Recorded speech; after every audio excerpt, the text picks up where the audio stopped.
What we're learning so far is Zelensky exited without mineral deal. In fact, no agreement on US-Ukraine mineral deal pact.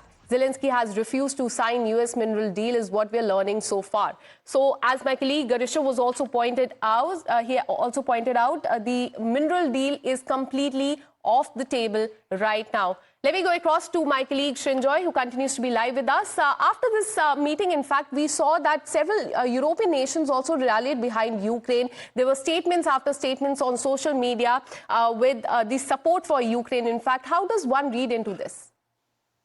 There's a clear difference between Europe, or large parts of Europe, and the United States after Trump became president, and that much is very clear already. First of all, countries like Britain, France, Germany, we are not clear exactly right now because they've just had elections, and many other countries in Europe have completely divergent views when it comes to Ukraine.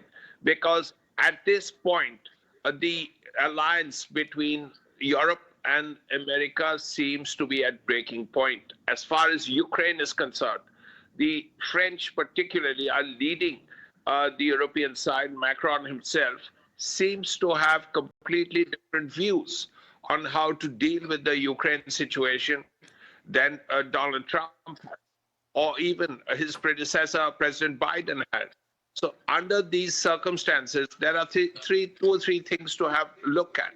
First of all, this huge package that was coming from America, weapons, other aid, and so on and so forth, on billions of dollars.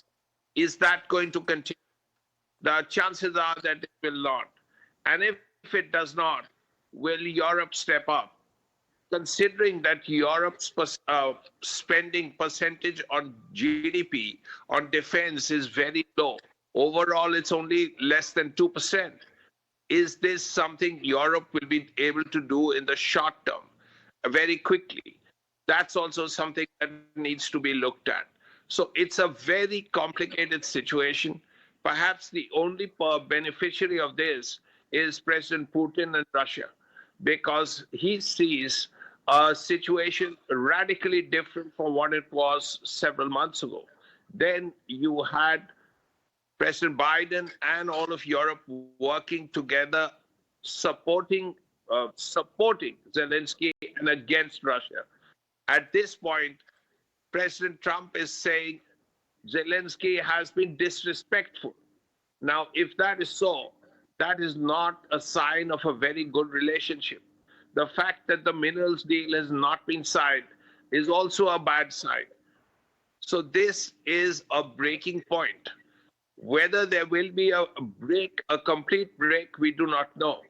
But at this point, the not signing of the agreement, the spat, almost unprecedented. Never perhaps in the history of the White House in relations has there been an outburst like this, and a public one. This is not even far away from the cameras in the Oval Office.